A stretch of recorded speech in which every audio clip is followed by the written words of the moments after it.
이제 우리가 큐티를 가지고 함께 큐티 나눔을 하는데 제일 중요한 건 큐티를 왜 해야 하는가에 대한 건 이제 우리가 계속 말씀을 나누고 또 우리 지난번에 리더 수양회 또 그다음에 우리 교사 또 그리고 우리 청소년들은 또 했지요. 또 모여서 큐티 나눔하고 큐티라고 하는 거는 사실 콰이어 타임이라고 하는 건데 그게 무슨 의미냐? 우리나라 말로 하면 말씀을 묵상하는 겁니다.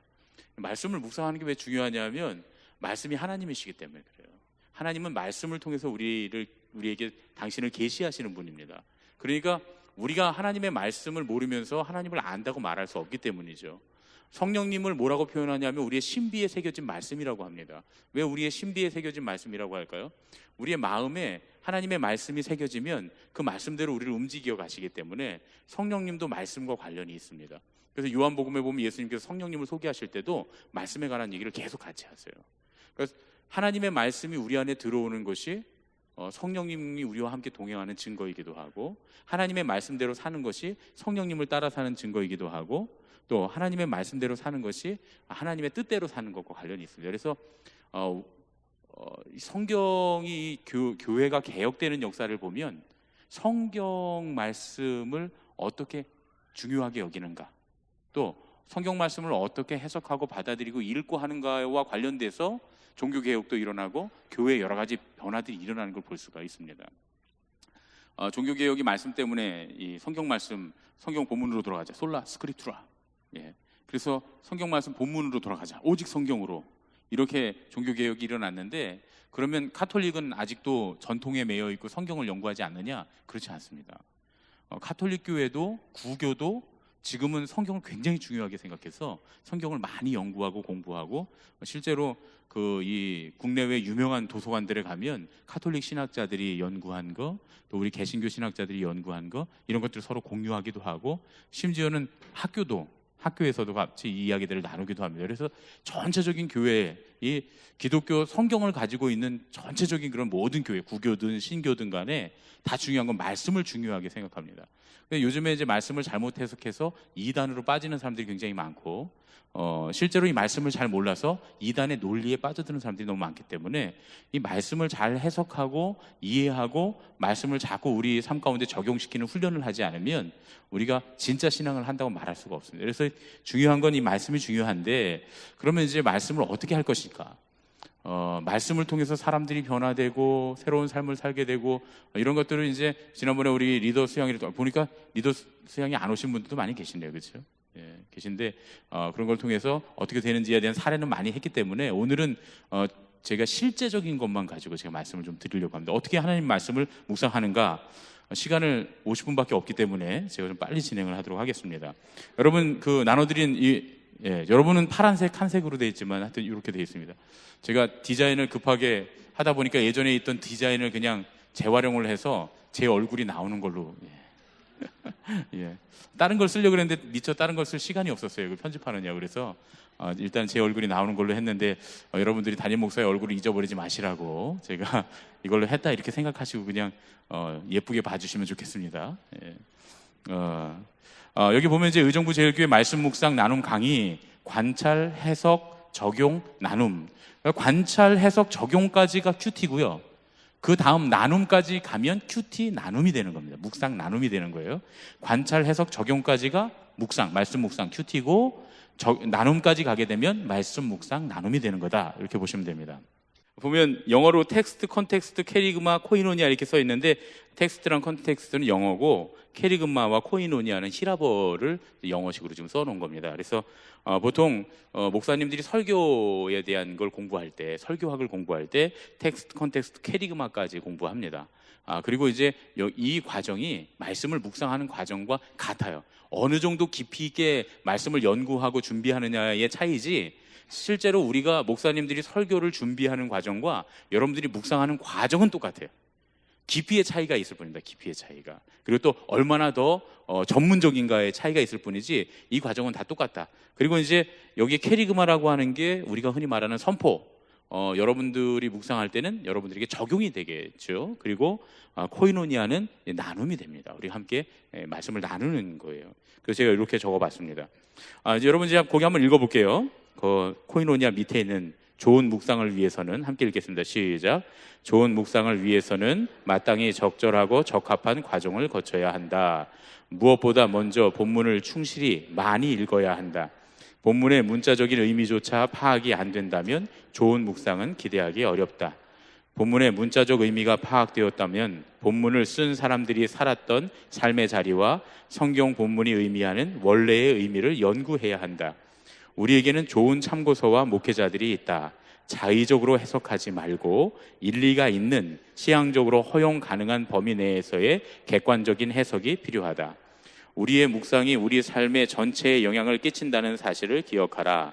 말씀 묵상은 관찰과 해석에서 끝나면 안 된다. 지금 우리가 살아가고 있는 삶의 자리와 연결되어야 한다. 묵상할 때마다 내가 무엇을 해야 하는가에 대한 질문을 하라. 나의 삶을 바꿀 수 없는 말씀 묵상은 그저 지식을 위한 공부에 지나지 않는다. 예, 의미가 딱 다가오셨죠? 예, 누가 썼는지 몰라도 글을 참 잘 썼습니다. 그렇죠? 예, 왜 누가 썼는 줄 알고 웃으시는 거예요? 제가 썼습니다. 맞습니다. 제가 썼습니다. 이제 그럼 넘어가시면 관찰과 해석과 적용까지가 이제 큐티라고 제가 말씀드렸어요. 우리가 큐티를 하면, 여러분들 이번에 큐티를 받으실 때 혹시 책갈피를 받으셨나요? 책갈피 받으셨습니까? 그 책갈피에 보면 두 가지가 기록되어 있죠. 이렇게 책 모양이 있고 한쪽에는 하나님은 어떤 분이신가. 그거 못 받으셨습니까? 이제 우리가 하는 매일 성경을 보면 매일 성경은 두 가지를 꼭 염두에 두라고 얘기합니다. 그 두 가지가 뭐냐 하면, 이거 아니구나. 한 가지는 하나님은 누구신가. 그러니까 두 가지입니다. 사실은 구약에서 볼 때는 하나님은 누구신가, 신약에서 볼 때는 예수님이 나오시면 예수님은 누구신가. 요게 한 가지예요. 같은 거예요. 하나님은 누구이신가에 관한 거, 하나님은 어떤 분이신가. 하나님은 어떤 분이신가에 관한 내용이 먼저 우리가 묵상해야 될 내용이고, 그 다음에 간단하게 말하면 그 다음은 이제 하나님이 우리에게 원하시는 것은 무엇인가, 우리에게 요구하시는 것이 무엇인가, 나는 어떻게 해야 될 것인가. 이 두 가지의 질문으로 묵상하라고 그렇게 이야기합니다. 이게 제일 간단한 방법이에요. 그러니까 하나님이 어떤 분이신가, 하나님은 우리에게 뭘 요구하시는가, 그리고 나는 하나님의 요구대로 어떻게 살아야 하는가, 어떻게 결단해야 되는가. 이 두 가지를 찾아내면 묵상에 성공하신 건데요, 이 두 가지를 찾아내는 과정이 복잡합니다. 그래서 매일 성경 큐티를 쭉 보시면 하라고 하는 순서가 있어요. 큐티 순서대로 그냥 쭉 하시면 되는데, 염두에 두실 게 뭐냐면 하나님은 어떤 분이신가, 예수님은 지금 여기 이 본문 안에 예수님은 어떤 분이신가를 염두에 두시고, 지금 나한테 뭘 하라고 하시는가, 내가 어떻게 해야 되는가, 에 대한 걸 두 가지를 염두에 두시고 해석하시면 되는데, 이 과정이 있어요. 과정이 뭐냐면, 우리가 염두에 두고 할 가장 큰 주제는 하나님 어떤 분이신가, 나는 어떻게 해야 하는가. 하나님 내게 요구하시는 건 무엇인가, 내게 결단하라고 말씀하시는 건 무엇인가. 이 두 가지를 염두에 두고 하는데, 이게 주제인데, 가장 중요한 주제인데, 방법은 어떠느냐. 방법은 이 세 가지 과정을 거칩니다. 관찰과 해석과 적용이라고 하는 과정을 거쳐요. 근데 여러분, 이게 어려운 게 아니에요. 제가 이렇게 어렵게 써놔서 어려운 거지, 관찰은 문제 여러분 아시죠? 보는 거예요, 보는 거. 그래서 우리가 성경을 3번 읽습니다. 성경을 3번 읽어요. 성경을 꼭 제가 3번 읽으라고 말씀을 드립니다. 처음부터 저는 그렇게 했어요. 왜냐하면 제가 해보니까 성경을 최소한 3번은 읽어야 지금 이 본문이 무슨 얘기를 하는지 알 수 있겠더라고요. 자, 그럼 우리 디모데후서 2장 20절부터 21절 제가 적어놨는데 함께 읽겠습니다. 시작. 큰 집에는 금그릇과 은그릇뿐 아니라 나무그릇과 질그릇도 있어 귀하게 쓰는 것도 있고 천하게 쓰는 것도 있나니, 그러므로 누구든지 이런 것에서 자기를 깨끗하게 하면 귀히 쓰는 그릇이 되어 거룩하고 주인의 쓰임 합당하며 모든 선한 일에 준비함이 되리라. 자, 이제 한 번 읽었어요. 여러분, 이게 무슨 뜻입니까? 한 번만 읽고 한번 생각해 보세요. 이 세상에는 금그릇처럼 다 뛰어난 그런 사람들도 있고, 은그릇처럼 큰 집, 이 세상에는 금그릇처럼 뛰어난, 만들어지게 아주 훌륭하게 만들어진 그런 사람들도 있고, 기본이 아주 잘 돼 있는 사람도 있고, 나무 그릇이나 질그릇처럼 그냥 천하게 쓰임 받는, 그냥 그저 그런, 얼굴도 그냥 그저 그렇게 생겼고, 그냥 성품도 그저 그렇고, 실력도 그저 그렇고, 능력도 그저 그런 사람들이 있는데, 그런데 누구든지 내가 금그릇이든 은그릇이든 나무그릇이든 질그릇이든 간에 내가 어떻게 생겨 먹었는지 생각하지 말고 나를 깨끗하게 하면 하나님께서 나를 귀하게 쓰시리라. 이렇게 해석하죠. 이거 아멘 하시면 안 돼요. 이렇게 해석이 돼요. 그래서 대부분 이 말씀을 묵상하면 우리가 이렇게 결론을 내립니다. 에이, 그래, 나는 질그릇이야, 나는 나무 그릇이야, 그런데 깨끗하게 하자. 또 혹은 또 자존감이 높은 분들이 있죠. 나는 금그릇, 은그릇으로 하나님 만드셨어. 그런데 금그릇 아무리 은그릇이라도 소용없어. 깨끗해야지. 그래야 하나님 날 쓰실 거야. 그럴 수 있잖아요. 여러분들 중에 분명히 나는 재능도 있고 얼굴도 잘생겼고 능력도 있고 훌륭한 인품을 갖고 있다고 생각하시는 분 계시죠? 그죠? 없습니까? 예. 간혹 그런 분들이 계시더라고요. 예. 그런 분들도 이 말씀을 읽으면 깨끗하게 해야 쓰임받는구나, 교만하지 말자, 이렇게 생각할 수 있겠죠. 반대로 내가 질그릇이다, 나무 그릇이다 생각하면 그동안은 내가 못났다고 부족하다고 생각했는데 이제 하나님 앞에서 내가 깨끗하게 살아야지. 그러면 내가 하나님이 쓰시는 그릇이 될 거야. 나의 외모를 바라보지 말자. 이렇게 묵상하시겠죠. 이건 한 번만 읽은 사람입니다. 한 번 더 읽어볼까요? 한 번 더 읽겠습니다. 시작. 한 집에는 금그릇. 이제 줄 치는 거예요. 다시요. 잠깐 읽기 전에 제가 지금 줄 쳐놓은 데가 있거든요. 줄 쳐놓은 데를 보시면서 지금 이제 우리가 줄을 치면서 읽는다고 생각할 때 줄을 치시면서 읽는 거예요. 시작. 큰 집에는 금그릇과 은그릇뿐 아니라 나무그릇과 질그릇도 있어 귀하게 쓰는 것도 있고 천하게 쓰는 것도 있나니, 그러므로 누구든지 이런 것에서 자기를 깨끗하게 하면 귀히 쓰는 그릇이 되어 거룩하고 주인의 쓰심에 합당하며 모든 선한 일에 준비함이 되리라. 자, 여기 보세요. 제일 중요한 건 이제 그릇에 관한 얘기니까 그릇에 관한 거 줄을 다 썼습니다. 그렇죠? 그 귀하게 쓰시는 거, 천하게 쓰시는 거 줄 쳤어요. 그리고 이제 제가 여기서 만약에 줄을 한 군데 더 치라 그러면 전 여기도 쳤을 것 같아요. 누구든지 이런 것에서 자기를 깨끗하게 하면, 여기도 줄을 쳤을 것 같아요. 그렇죠? 이게 중요한 내용이라는 걸 두 번째 읽어보니까 이게 중요한 내용이구나라는 걸 알겠어요. 그렇죠? 그럼 이제 이렇게 해서 줄을 쳐놨어요. 그리고 이제 살펴보는 거예요. 금그릇과 은그릇, 나무그릇과 질그릇도 있고 귀하게 쓰는 것도 있고 천하게 쓰는 것도 있다. 근데 이렇게 하고 보니까 금그릇과 은그릇, 나무그릇과 질그릇, 귀하게 쓰는 것, 천하게 쓰는 것. 자, 그러면 보세요. 금그릇과 은그릇은 귀하게 쓰는 것이에요, 천하게 쓰는 것이에요? 귀하게 쓰는 것. 나무그릇과 질그릇은 귀하게 쓰는 것이에요, 천하게 쓰는 것이에요? 천하게 쓰는 것. 이게 딱 아시겠죠? 보니까요. 구조가 딱 그렇게 되어 있어요. A와 B, A와 A 다시, B와 B 다시. 이렇게 되어 있구나. 그렇구나. 그러니까 금그릇과 은그릇은 귀하게 쓰는 거고 나무그릇과 질그릇은 천하게 쓰는 거구나. 근데 그러므로 누구든지 이런 것에서 자기를 깨끗하게 하면 귀히 쓰는 그릇이 돼요. 귀히 쓰는 그릇이 된대요. 귀히 쓰는 그릇은 귀하게 쓰는 그릇이잖아요. 이게 어떤 그릇이라고요? 금그릇과 은그릇. 여러분, 잘못 해석했어요. 우리가 첫 번째. 왜 잘못 해석했냐면 귀히 쓰는 그릇이 돼요. 보세요.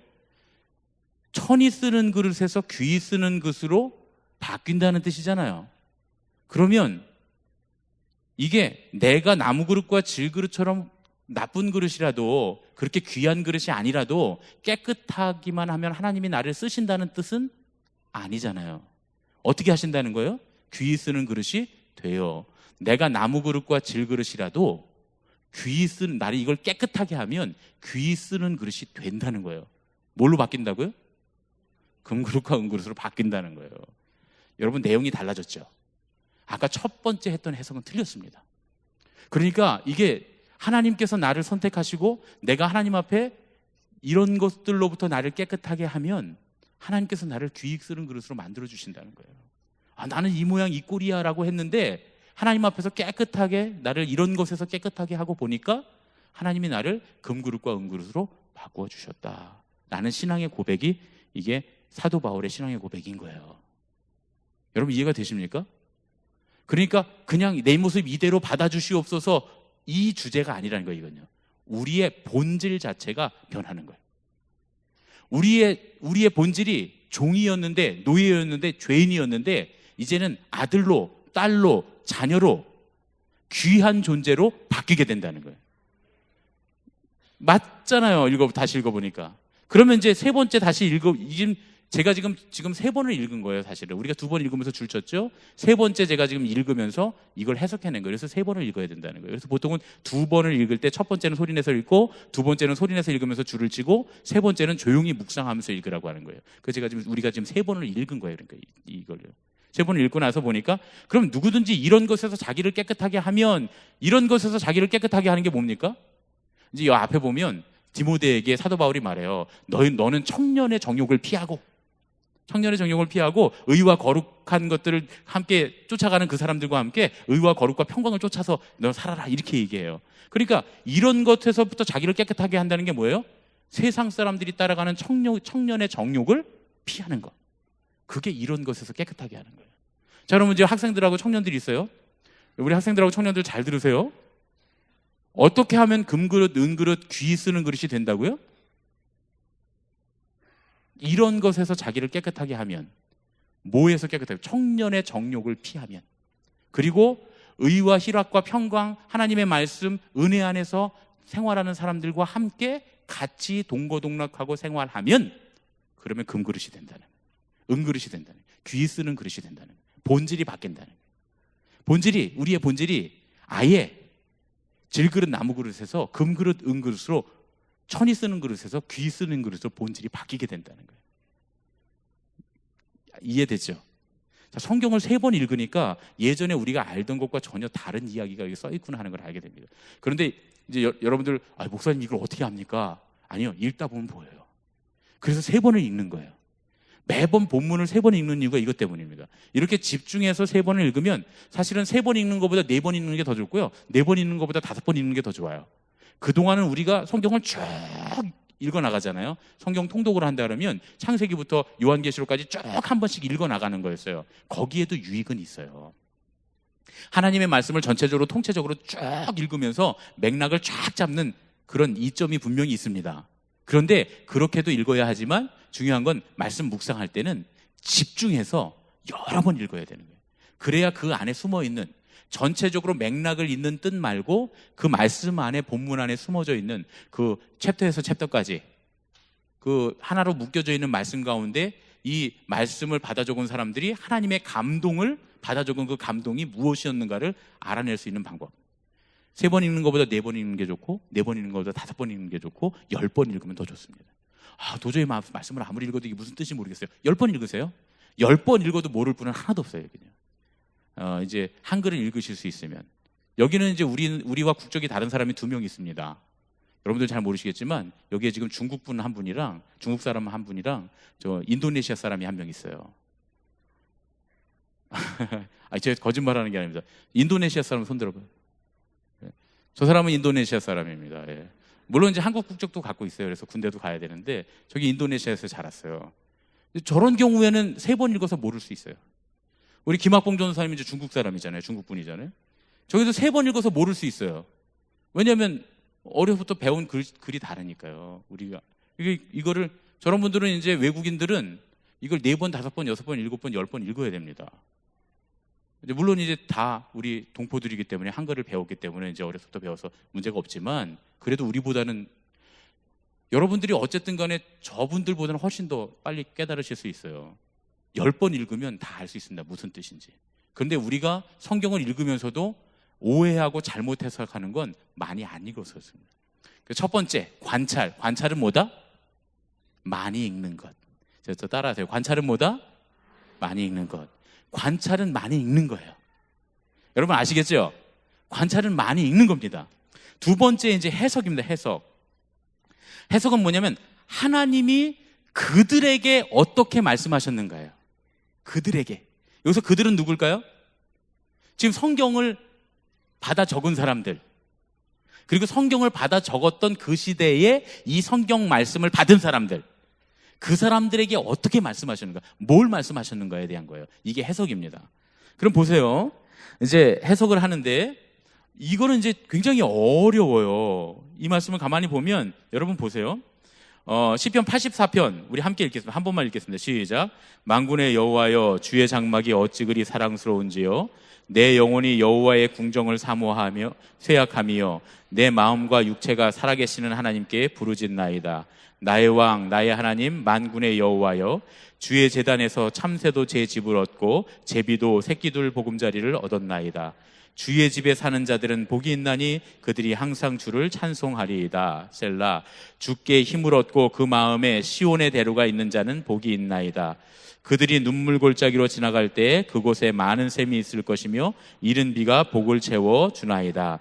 그들은 힘을 얻고 더 얻어 나아가 시온에서 하나님 앞에 각기 나타나리이다. 만군의 하나님 여호와여, 내 기도를 들으소서. 야곱의 하나님이여, 귀를 기울이소서. 셀라. 우리 방패이신 하나님이여, 주께서 기름 부으신 자의 얼굴을 살펴보옵소서. 주의 궁정에서 한 날이 다른 곳에서의 첫날보다 나은즉 악인의 장막에 사는 것보다 내 하나님의 성전 문지기로 있는 것이 좋사오니 여호와 하나님은 해요 방패이시라. 여호와께서 은혜와 영화를 주시며 정직하게 행하는 자에게 좋은 것을 아끼지 아니하실 것임이니이다. 만군의 여호와여, 주께 의지하는 자는 복이 있나이다. 여러분 이거 보세요. 이 말씀을 읽으면 기분이 좋으시죠? 기분이 좋으시죠? 근데 이제 중요한 건 뭐냐면 우리가 여기서 많이 쓰는 문장 중에 하나가 뭐냐면 이거예요. 주께 힘을 얻고 그 마음에 시온의 대로가 있는 자는 복이 있나이다. 주께 힘을 얻고 그 마음에 뭐 이런 찬양도 있잖아요, 그렇죠? 시온의 대로가 있는 그대는 뭐 이런. 음은 제가 지금 다 틀려서 여러분들이 못 알아들으셨겠지만 어쨌든 그런 찬양이 있을 정도로 이걸 우리가 아주 좋아하는 구절이에요. 근데 보세요, 기도할 때 뭐라고 말해요? 하나님이여, 내 앞에 시온의 대로가 활짝 열리게 하여 주시옵소서. 그 기도할 때 이 구절을 쓰는 거거든요.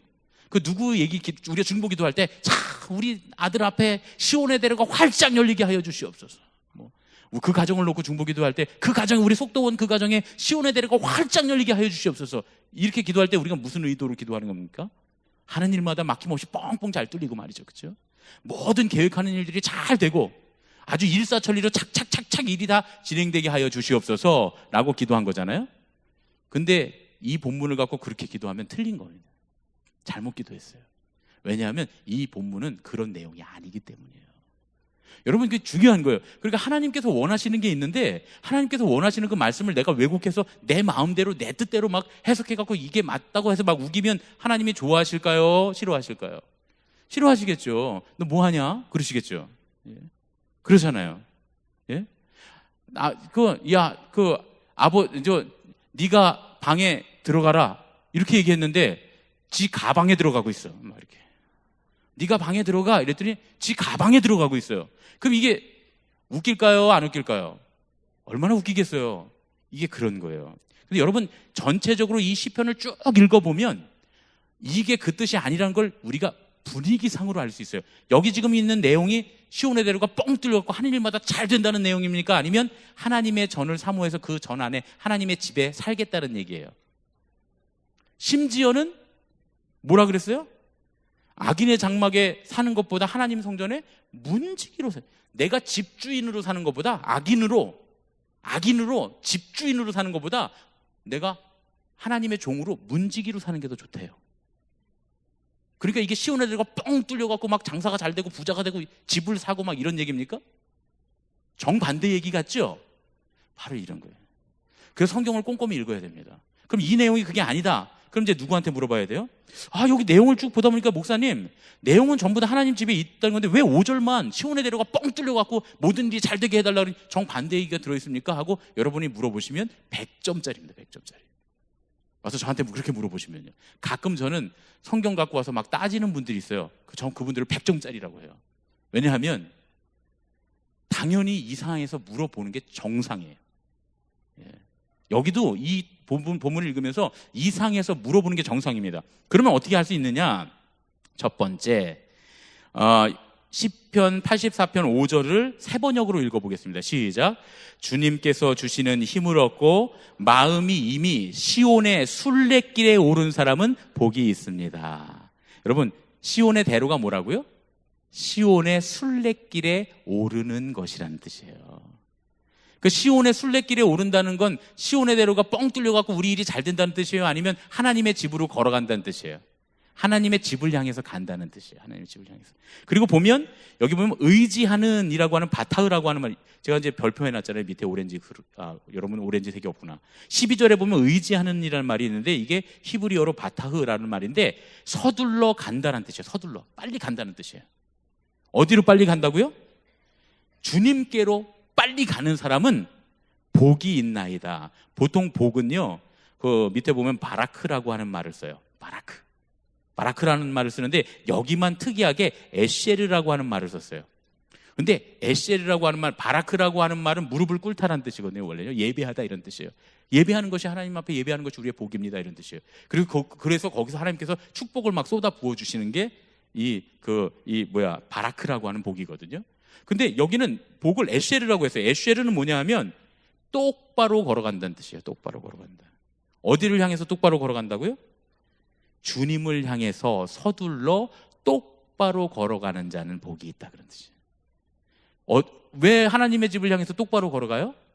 거기 가서 뭐 하려고요? 살려고. 누굽니까? 살려고 손 드세요. 선물 드려야 되네. 살려고. 이거는 내용이 그거예요. 하나님의 집에서 내가 살겠다는 뜻이에요. 여러분 이해되셨죠? 근데 제가 지금 이거 해석 안 해주셨으면 여러분들은 계속 기도할 때마다 저 사람 앞에 시온의 대로가 뻥 뚫리게 하여 주십사고 기도하셨을 거 아니에요, 그렇죠? 그러면 말씀대로 기도한 거예요? 내 뜻대로 기도한 거예요? 내 생각대로 기도한 거잖아요. 그래요. 물론 하나님 의지하는 자 하나님께서 도우셔서 천대까지 복을 누리리라, 그런 좋은 의미의 기도도 있어요. 신명기에 나오잖아요. 천대까지 복을 받으리라 말이죠. 그거 하면 되는데 굳이 이 본문을 갖고서 그런 의미로 쓰면 이거는 본문을 잘못 해석한 것이다 그런 얘기죠. 그리고 여러분들이 그렇게 기도하는 게 나쁘다는 건 아니에요. 누군가를 위해서 하나님께서 하는 일마다 잘 되고 복의 복을 받고 네 떡광주리가 넘치고 천대까지 복을 받고, 얼마든지 그런 기도 축복을 해도 좋습니다. 그게 나쁜 건 아니에요. 그런데 이 본문만큼은 그 본문은 아니다 그런 얘기. 그럼 이 본문을 읽으면서 갑자기 다 우리가 큐티 나눔을 하는데 어떤 집사님이 오늘 주께 힘을 얻고 그 마음에 시온의 대로가 있는 자는 나는 오늘 주께 힘을 얻고 그 마음에 내가 하는 일마다 잘 되는 시온의 대로를 얻었습니다. 뻥뻥 잘 뚫릴 겁니다. 이렇게 하고 묵상을 했으면 그거는 틀린 묵상이다. 그런데 중요한 건 그래도 틀렸다고 하면 된다 안 된다? 안 된다. 왜냐하면 신앙에는 다 자기 수준이 있어요. 어린아이는 어린아이의 음식을 먹는 거고 어린아이의 방식대로 해석하고 어린아이의 방식대로 받아들여요. 처음에는 지난번에 그 박동진 목사님 오셔서 그 성경을 그렇게 해석하면 안 된다 뭐 그런 거 있잖아요. 성경을 그렇게 해석하면 안 된다. 뭐 이렇게 성경을 읽을 때 하나님 오늘은 어떤 말씀을 주시겠습니까? 하고 읽으면 된다 안 된다? 안 된다 그랬어요. 근데요, 처음 읽는 사람은 그렇게 읽어도 돼요. 저는 처음에 그렇게 시작했어요. 중학교 1학년 때 은혜 받고. 그래서 지금 여기까지 왔어요. 그래서 저는 좀 다르게 얘기해요. 그렇게 해서 그게 재밌어서 성경을 읽기 시작한다면 그렇게 시작하는 것도 나쁘지 않다. 죽을 먹는 것에서부터 시작하는 것도 나쁘지 않다. 무슨 말씀인지 아시겠죠? 안 읽는 것보다는 그렇게 해서 읽는 게 훨씬 낫다 그런 뜻이에요. 여러분 무슨 말씀인지 이해가 되셨죠? 그런데 그 묵상을 했는데 그렇게 했다고 시온의 대로가 뻥 뚫리게 해주시더니 집사님 땡 틀렸어. 그럼 됩니까 안 됩니까? 안 돼요. 그때는 또 그렇게 해석했군요. 은혜가 되네요 하고 나 혼자만 주여 저 집사님이 빨리 성경에 눈이 뜨이게 하여 주시옵소서 중보하면 된다 그런 얘기죠. 아시겠죠? 자, 그 다음에 넘어가면 또 이게 있어요. 시편 85편 1절부터 7절 말씀은 제가 그냥 빨리 넘어갈게요. 여기 보면 1절과 3절부터의 얘기와 4절과 7절까지의 내용이 완전히 정반대의 내용이에요. 보면 뭐냐면 주님께서 은혜를 베푸셔서 우리가 포로된 땅에서 돌아왔습니다. 감사합니다. 주님 찬양 받으시옵소서 그래놓고 4절부터 뭐라 하냐면 주님 우리에게 돌아와 주십시오. 우리를 구원해 주십시오. 이런단 말이에요. 포로에서 돌아왔는데 또 뭘 구원해 줘? 감사하고 영광 돌리고 끝나야지. 그래 안 그래요?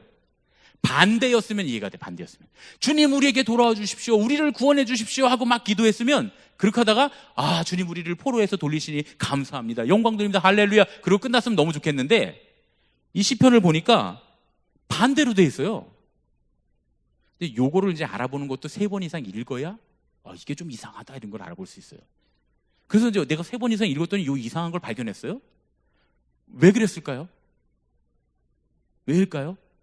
이게 왜 그러냐 하면 이거는 이제 역사적인 배경을 알아야 되는 시예요.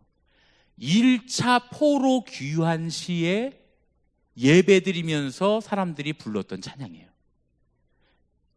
바벨론에서 포로들이 1차로 먼저 귀환을 했어요. 1차를 귀환을 해서 그 사람들이 이 포로된 곳에서 돌아와서 너무 환희에 차고 기쁜데, 생각해보니 우리만 돌아왔지 우리 민족의 대부분은 아직 바벨론에 남아있는 거예요. 그래서 그들을 위해서 하나님 우리를 구원해 주십시오, 우리에게 돌아와 주십시오, 그들을 위해서 중보하면서 탄식하면서 우리 전체 이스라엘을 위해서 기도하는 거예요. 그러니까 이 본문을 보면, 우리가 본문을 보면서 우리가 해석할 수 있는 건 어떤 거냐면 이런 거예요. 아, 나는 좋은 일이 있고 잘된 일이 있어서 너무 감사하고 기쁜데, 나는 지금 하나님으로부터 구원받아서 은혜를 누리면서 이곳에 와서 예배드리고 너무 기쁜데, 우리 가족 중에 믿지 않는 남편, 믿지 않는 아내, 믿지 않는 우리 자녀들, 믿지 않는 우리 부모님, 우리 형제들 하나님 앞에 돌아오지 못했어요. 하나님 너무 감사합니다. 나를 구원해 주시고 나에게 은혜 주셔서 너무 감사해요. 그런데 하나님, 아직 우리 가족들은 구원받지 못했잖아요. 하나님, 우리 가정에 하나님 돌아와 주십시오.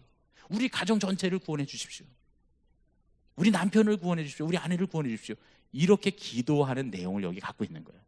그러니까 여하간에 우리에게 좋은 일이 있을 때 우리는 우리만 기뻐하지 말고, 이 자리에 함께 오지 못한 고난당하는 사람들, 이 자리에 미치지 못한 사람들, 연약한 사람들을 위해서 중보해야 되겠습니다. 이렇게 묵상하면 100점짜리인 거예요. 100점짜리.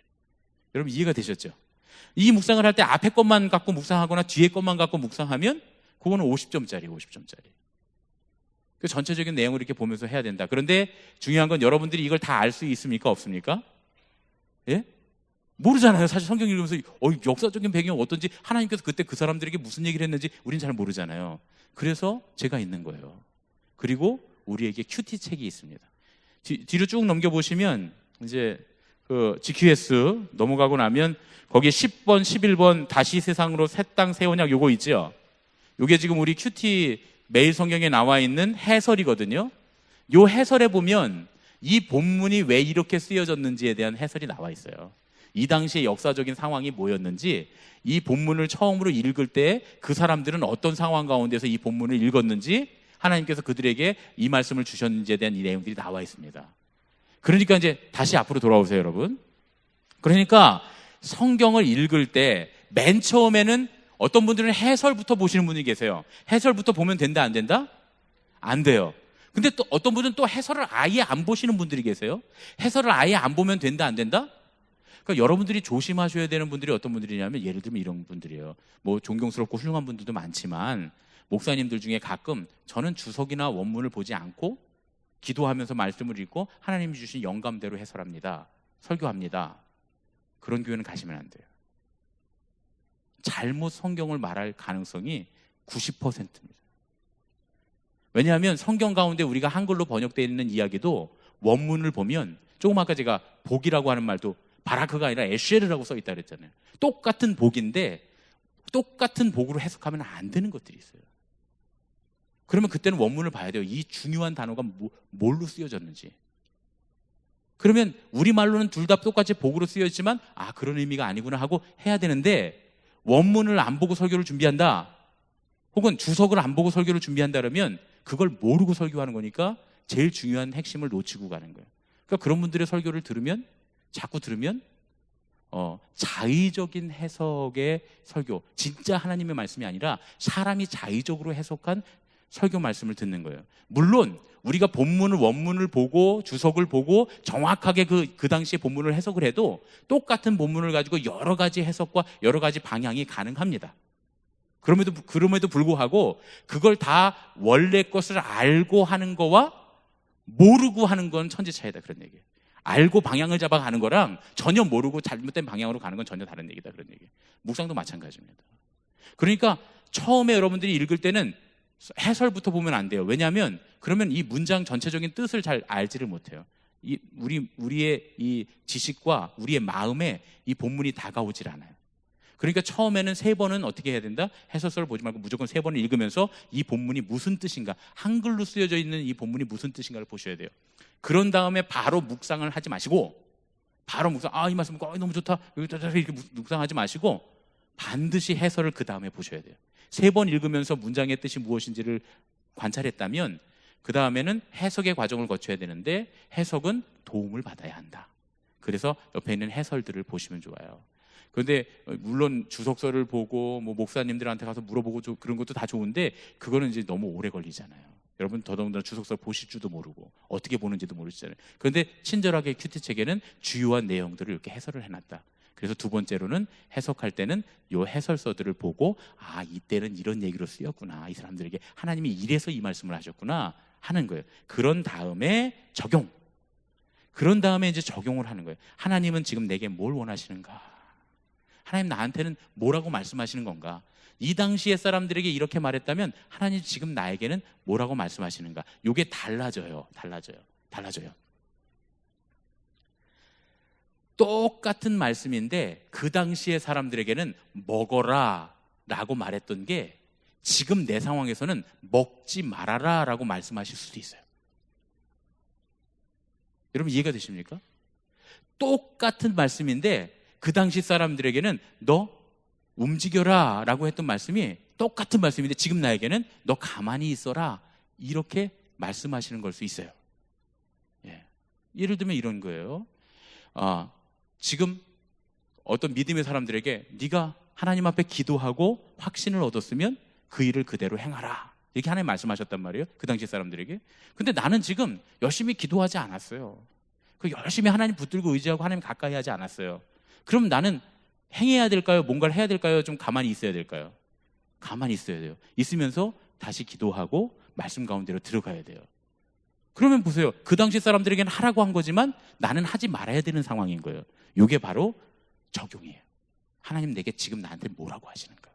그렇게 하셔야 돼요. 그 적용의 원리에는 여러 가지가 있는데 첫 번째로는 정서적인 적용, 내면적인 적용이 있어요. 이제 그러니까 제가 지금 말씀드리니까 여러분들이 성경 말씀을 읽으면 꼭 뭔가를 해야 되는구나. 그렇지 않아요. 뭔가를 꼭 해야 되는 건 아니에요. 예를 들면 이런 거예요. 하나님께서 우리에게 말씀을 주셨는데 그 말씀이 내게 그냥 위로가 되는 경우가 있어요. 내가 지금 너무 힘들고 너무 괴로운데 시편 기자의 말씀을 읽는데 시편 기자가 그런 거예요. 하나님 나의 눈물을 주님의 병에 담으소서. 내가 너무 힘들고 어려웠는데 그 말씀을 보니까 힘들고 어려울 때는 주님께서 나의 눈물을 주님의 병에 담으시는구나 깨달으니까 얼마나 위로가 돼요. 그렇죠?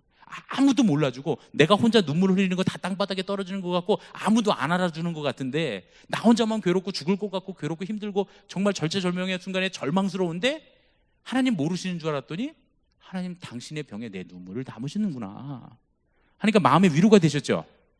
뭘 해도 좋고 뭘 안 해도 좋은 상태가 됐잖아요. 말씀으로. 이게 바로 정서적인 적용, 내면적, 인격적인 적용이에요. 이것만 돼도 괜찮아요. 그런데 이성적 적용, 행위적 적용이 있을 때가 있어요. 결단해야 될 때 말이죠.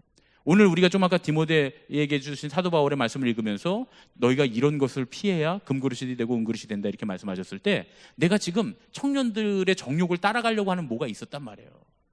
청년들이 맨날 밤새도록 PC방 가서 오락하고, 요즘 PC방에서 안 했어요. 집에서 막 스마트폰으로 오락하고 막 이런 거 보면서 따라하면서 나도 그렇게 해야 되겠다, 즐겁게 해야 되겠다. 나는 내가 게이머가 될 거야. 막 이러면서 막 말이죠. 그렇게 되고 있을 때 이 말씀을 읽으면 이게 정말 내가 하나님을 위해서, 하나님의 영광을 위해서 나를 향하신 하나님의 계획 때문에 내가 하겠다는 건가? 아니면 이게 그냥 좋고 즐겁고 나의 오감을 만족시키니까 말초적인 쾌락을 위해서 일을 하겠다는 건가? 물론 그게 사명일 수도 있죠. 어떤 사람들은 가서 게이머가 되는 게 사명일 수도 있어요. 하나님 그렇게 주신 분도 있을 수 있어요. 근데 그게 아니다 그런 얘기죠. 사업해야 되는 사람이 맨날 골프에 빠져갖고 골프만 맨날 치고 다녀요. 열심히 가서 일을 하고 매일매일 출근해야 되는 사람이 주식에 빠져갖고 맨날 주식을 하고 있어요. 어떤 사람에게는 골프를 쳐야 되는 사명을 주신 사람 분명히 있어요. 주식을 해야 되는 사명을 주신 분도 분명히 있어요. 그러나 내가 매일 출근해야 되는 사람, 공무원이 맨날 주식을 하고 앉아있으면, 그리고 다른 사람들이 어려운 일들을 처리해줘야 되는데 맨날 회사 컴퓨터로 맨날 주식 오르락 내리는 것만 보고 있으면 그건 청년의 정욕을 따라가요. 세상의 정욕. 돈 벌고 싶은 마음, 혹은 올라갔다 내려갔다 하는 거 보면 쾌감을 느끼고 말이죠. 골프 탁 쳐갖고 추위 날아가는 거 보면 마음이 후련해지고 말이죠. 그런 것 때문에 진짜 자기가 해야 될 일들을 버리고 있었으면 그때는 뭐라고 적용해야 돼요? 하나님 지금 나한테 이거 하지 말라고 하시는구나.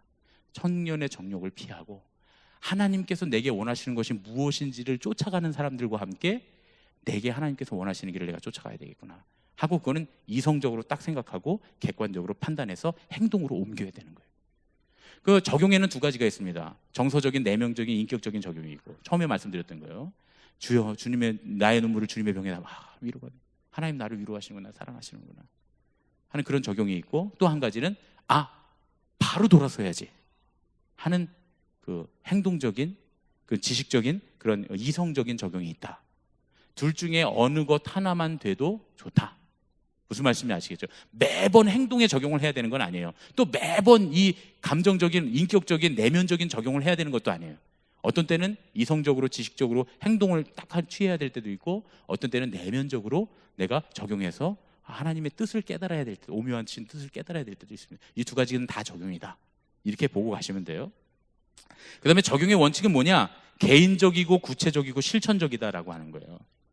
이게 무슨 말인지는 뭐 어렵지 않으니까 여러분들 아시겠죠? 적용은, 개인적이란 건 뭐예요? 나에게 하나님, 개인적으로 먼저 나에게. 그 다음에 구체적인 거예요. 뭉뚱그리듯이 막 이렇게 그 구렁이 담 넘어가듯이 뭐 스리슬쩍 뭐. 그래서 가끔 이 큐티를 하다 보면, 큐티 나누다 보면 그냥 저기 지구를 한 바퀴 다 도시는 분도 있어요. 예. 그러면 구체적으로 뭔가 딱 집어서 나에게 교훈이 있고 나에게 어떤 적용이 되지 않았으면 그거는 적용이 안 된 거다, 이렇게 보시면 돼요. 그 다음에 실천적이에요. 실천적이에요. 어떤 개념적인 것이든지 아니면 결단하고 내가 딱 실천하든지 그렇게 해야 된다. 분명히 뭔가 변화로, 나의 태도의 변화든 마음의 변화든 행동의 변화든 변화로 이끌어가야 된다라고 하는 게 실천적이다는 얘기예요. 그럼 이제 적용에 관한 방법이에요. 큐티를 했을 때 어떻게 적용해야 되는가? 첫 번째로는 내 감정에 하나님의 말씀이 반응했어요. 그럴 때는 솔직히 인정하는 거예요. 부끄러우면 하나님, 나 지금 부끄럽네요. 어떨 때는 자랑스러우면 하나님, 저 자랑스럽습니다. 어떤 사람들은 부끄러운 거를 자꾸 피하려고 하고, 어떤 사람들은 자랑스러운 걸 교만인 것 같아서 피하려고 하고 하는데, 하나님의 말씀 가운데 나에게 어떤 주시는 감정이 있다면 그 감정에 솔직하게 하고 하나님 앞에, 하나님께서 이 말씀을 주셨는데 이 말씀이 지금 의미하는 것이, 하나님 나한테 너는 나의 자녀야, 자존감을 가져. 그런데 그게 마음에 안 와닿아요. 나는 자꾸 작은 사람 같고 부족한 사람 같고 나는 천이 쓰는 그릇 같은 거예요. 그럴 때는 어떻게 해야 돼요? 하나님께서 나를 자랑스러워하시고 나를 귀하다고 하시는데 그 마음이 나한테 와닿게 해주세요. 그런 마음이 생기게 해주세요 하고 하나님의 말씀과 나의 정서를 맞추려고 하는 이 신앙적인 노력이, 정서적인 노력이 필요하다, 그런 얘기예요. 말씀을 자꾸 따라가는 거예요. 어떠한 상황에서 하나님께서 나를 자랑스럽게 여기시고, 어떠한 상황에서는 내가 스스로 부끄러워야 하고, 어떨 때는 죄책감을 느끼지만 어떤 때는 또 우리가 자존감을 느껴야 되는 그런 것들을 말씀을 따라가야 한다. 그 다음에 이제 두 번째로는 행위에 반응하는 말씀이 왔을 때 어떻게 해야 되냐면, 그 말씀이 나한테 딱 떨어졌는데 첫 번째 생각이 맞아요. 대부분 이건요. 첫 번째 말씀이 딱 왔는데 내가 나 내일부터 하나님 골프 치지 말래. 그런데 그때부터 타협해요. 이게 꼭 그런 말씀은 아니지. 한 달에 한 번 정도는 쳐도 될걸? 뭐 이런 거 있죠. 내가 아까 너무 감정적으로 내가 판단했어. 골프는 치되 내가 골프에 너무 빠지지만 않으면 되지. 사람은 자꾸 이렇게 타협합니다. 이게 사단의 방법이잖아요. 오늘 할 일을 내일로 미루는 거. 이런 데 빠지지 말고 첫 번째 행동해야 되겠다 딱 생각났을 때는 딱 결단하고 돌아서는 노력이 필요하다. 그게 적용의 아주 중요한 방법이다. 그리고 마지막으로 또 하나 있어요. 자꾸 이 말씀만 묵상해보니까 딴 사람 생각이 나. 우리 시어머니가 이거 들었어야 되는데 말이지. 이 말씀 봤어야 되는데. 이 말씀 우리 남편이 봤어야 되는데 말이죠. 자꾸 그런 생각 날 때 있죠. 그래서 갖다가 보여줘, 이렇게. 슬쩍 갖다네. 카톡으로 막 써갖고 말씀해갖고 해석까지 다 해서 보내요. 그 사람한테 보내. 그러면 된다, 안 된다? 안 돼요. 적용은 누구한테 하는 거다? 나한테 하는 거예요. 그럼에도 불구하고 자꾸 그 사람이 생각나면 그 사람한테 말한다, 안 한다? 안 해요. 그 대신 뭘 한다? 기도해. 그 사람을 위해서 중보기도하는 거예요. 그럴 수 있어요. 그 사람이 정말 그래서 그럴 수도 있어요. 근데 그럼에도 불구하고 이 말씀의 적용은 누구한테 하는 거니까? 나한테 하는 거니까 그 사람에게 적용되기를 내가 중보 기도하는 것으로 끝나고 잊어버려야 되는 거예요. 자꾸 그 사람 볼 때마다 그때 그 말씀 내가 줘야 되나 말아야 되나, 그 남한테 괜히 당신을 위해서 받은 말씀이야 그리고 주는 사람들이 있어요. 이제 위험한 일입니다. 위험한 일. 그게 그 잘못되면 샤머니즘이나 잘못된 신앙에 빠지기가 참 쉽습니다. 그러니까 되도록이면, 물론 어느 날 그럴 수 있어요. 하나님이 딱 가서 참, 오 목사 조나모 권사한테 가서 이 말씀이 그 말씀이라고 전해, 그럴 수도 있어요. 그럴 수 있지만 그렇게 명확하게 듣지 않는 이상은 나한테 주신 말씀이라고 생각해요. 그리고 중보기도 해야 돼요. 만약에 진짜 그 사람을 위해서 주신 말씀이라도 내가 중보기도하면 하나님께서 그 사람에게 역사하십니다. 그렇죠? 기도로 역사하지 우리가 가서 말로 통쾌하게 너 이거 잘못한 거야 하고 꼬집는다고 절대 그 사람은 변화하지 않습니다. 그러니까 중요한 건 개인적인 적용에 해야 된다, 이렇게 생각하시면 됩니다.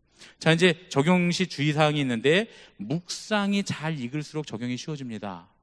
묵상을 잘하면 잘할수록 적용하기가 더 쉬워져요. 왜냐하면 인정이 되기 때문에, 그 말씀이 아 진짜 이런 말씀이구나 라고 인정이 되기 때문에 정말 우리가 이 결단하기 어려운 것도 결단할 수 있게 됩니다. 그 다음에 적용이 자연스럽게 돼야 돼요. 이게 있어요. 정서적으로나 혹은 이성적으로나 확실히 이 말씀이 딱 맞을 때가 있어요. 근데 마음이 안 따라갈 때가 있어요. 혹은 사정이 여의치 않을 때가 있어요. 마음이 막, 우리가 이 말씀을 딱 들었는데 막 마음이 막 불타올라서 막 뜨겁게 막 그걸 하려고 내가 막 그러는데 가족들도 안 따라오고 사람들도 안 따라오고 아무도 안 따라오고 목사님도 좀 참으라 그래요. 그럴 땐 하면 된다 안 된다? 안 돼요. 그리고 확실하게 내볼 땐 딱 맞아, 이 말씀이. 딱 맞는데 하려고 보니까 마음이 안 가요. 자꾸 마음이 안 가요. 그러면 하면 된다 안 된다? 안 돼요. 어느 때 해야 되느냐? 내가 열정적으로 하려고 할 때, 모든 일들이 쭉 따라올 때, 그때 결단하고 가는 거예요. 또 내가 정확하지만 내 마음이 흔쾌히 할 수 있을 때 가는 거예요. 왜냐하면 그래야 내가 한 결단에 지속력이 생깁니다. 뒤에 이제 얘기하지만 이 말씀을 우리가 적용할 때 중요한 건 일회적인 적용이 되면 안 돼요. 그런데 우리가 흔히 감정적으로 한 번에 딱 해서 했던 건 일회적이 되기가 쉬워요. 이게 확실하다 그래서 딱 했을 때 마음은 따라오지 않는데 이게 맞는 거니까 한다 그래서 할 때 그게 일회적으로 끝나게 되면 안 하는 이만 못한 결과, 다음번에 다시 시도하지 못하게 되거나 또 다시 시도했다가도 또 실패할 경우가 많이 생겨요. 그래서 그럴 때는 기도하면서 하나님 내게 이걸 충분히 감당할 수 있는 마음을 허락해 주십시오. 그리고 마음에 평강을 주시고 확신이 섰을 때 바꾼다. 그리고 하나님께서 그 상황들을 만들어 주셨을 때 결단한다. 물론 간단한 우리의 습관이나 행동이나 태도 이런 것들은 빨리 바꾸는 게 좋습니다. 그럼 바꾸는 게 맞는데, 제가 지금 드리는 말씀은 그 큰 결단해야 되는 거 있잖아요. 예를 들면 선교사로 나간다 뭐 이런 거 있잖아요. 갑자기 어느 날 아버지가 일하다 말고 가장이 선교사로 나가야 된다고 가족들 다 끌고 선교사로 나간다 그래요. 하나님 말씀에 말이야 선교 땅끝까지 이루 내 증인이 되라 그랬는데 우리가 나가야지 말이지. 근데 가족들은 다 반대하고 목사님도 좀 참으라 그래요. 그럼 하면 됩니까 안 됩니까? 안 된다 그런 얘기예요. 그러니까 여러분들 이거 일회적인 적용이 돼서는 안 되고 금방 돌아설 적용이 돼서는 안 된다. 그 다음에 과시용 적용이 돼서도 안 된다. 나를 드러내기 위해서, 사람들이 보여주기 위해서 금식을 막 40일 금식 기도를 한다든가 막 이렇게, 그걸 과시용으로 해서도 안 된다. 그 다음에 기복적인 적용은 피해야 한다. 내가 이걸 함으로써 하나님께서 나에게 이런 것들을 주실 거야 라고 하는 게 기복적인 거예요. 내가 이걸 함으로써 하나님께서 나에게 이런 일을 해주실 거야. 대가를 바라, 하나님께 대가를 바라는 적용은 된다 안 된다? 안 됩니다. 예. 마음의 중심의 변화가 없으면 기꺼이 할 수 있을 때까지 기도하면서 기다려야 한다. 이제 같은 맥락입니다. 이제 나눔할 때요, 주의사항이요. 나눔 주의사항. 이제부터 이제 나눔으로, 여기까지 이제 큐티입니다. 여기까지 큐티고 이제부터는 큐티 나눔이에요. 묵상 나눔인데, 나눔을 할 때 주의사항이 뭐냐면 이제 나눔을 하다 보면 친한 사이들끼리는 그냥 일상적인 내 개인적인 얘기를 해도 괜찮아요. 그런데 잘 모르는데 새 가족이 왔는데 그런 얘기를 하면 오해할 수 있어요. 여러 가지 측면에서. 오랫동안 같이 있었던 사람은 무슨 얘기를 해도 저 사람이 이런 의도로 이런 얘기를 하는구나 알아들을 수 있지만, 그렇지 않은 사람들이 있을 때, 깊은 관계가 맺어지지 않았을 때는 이 객관적으로 성경 말씀 통해서 내가 깨달은 것만 나누라, 그런 얘기예요. 그리고 이제 중요한 거 있는데 뒤에 제가 또 다시 한번 말씀드리겠지만 삶의 나눔을 너무 오래 하시면 안 돼요. 좋지 않습니다. 예. 친밀한 관계면 관계의 정도에 따라서 정서적인 깨달음, 내가 정서적으로 깨달은 거, 혹은 내 안에 있는 죄의 문제들, 혹은 개인적인 어떤 일들, 그리고 생활의 전반에 관련된 거, 우리 남편 얘기, 또 우리 아내 얘기, 우리 아이들 이야기, 이런 이야기를 나눠도 괜찮지만 관계의 정도에 따라서, 이해할 수 있는 정도에 따라서 나눠야 한다. 그 다음 중요한 건 나눔의 동기가 내 지식을 과시하거나 내 믿음을 과시하거나 저 사람의 행동을 바꾸려고 하는 그런 나눔이어서는 안 되고, 사랑의 동기, 사랑의 입장에서, 그리고 긍휼히 여기고 용서하는 마음의 입장에서 우리가 이 나눔을 해야 된다라고 하는 거예요. 나눔의 본질에 집중해야 된다는 거예요. 자꾸 하다 보면 이제 큐티할 때, 남이 큐티할 때 안 듣는 분들이 계세요. 왜 안 듣냐면 내가 나눌 때 멋있게 나눠야 되니까 저 사람이 무슨 얘기를 하든 나는 계속 이제 내가 나눌 거 생각. 이거는 나눔의 동기가 사랑이 아니에요. 이거 자기 과시지. 그렇죠? 이런 동기여서는 안 된다, 그런 얘기예요.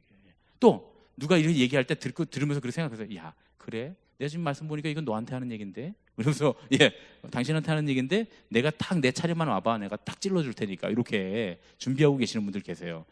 이렇게까지는 아니라도 실제로 나누다 보면 그렇게 하시는 분들이 계세요.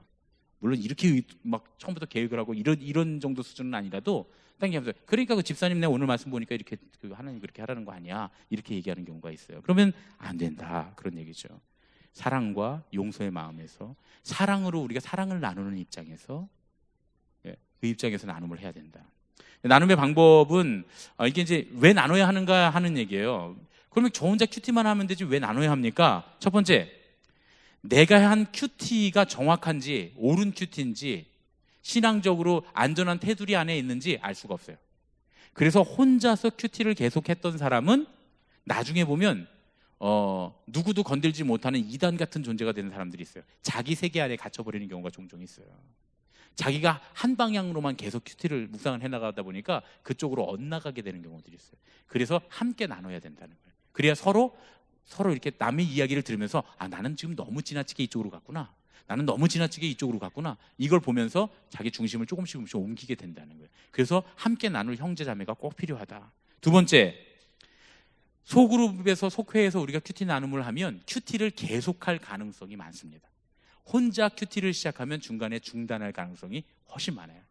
서로 나누면서 은혜가 되고 인정받고 서로 인정해주고, 내가 하는 말씀을 저분이 은혜받고 저분이 하는 말씀에 내가 은혜받고, 이러면서 시너지 효과가 일어나면 속회 안에서 말씀이 점점 더 풍성해지고 은혜가 넘쳐서 계속 하게 되고, 속회 방학을 하고 쉬라고 해도 우리는 안 쉬겠습니다 하는 역사가 일어나요. 목사님, 다른 교회는 속회 방학하는데 우리 교회는 방학 안 합니까? 은혜가 없어서 그래요. 거기는 100% 은혜 없어요. 예, 100% 은혜 없는 겁니다. 제가 실제로 만납교회 있을 때, 만납교회는 여름에 방학이 있어요. 속회 방학이요. 근데 제가 이 만납교회 큐티를 제가 처음 만든 사람이잖아요. 제가 처음 편집자입니다.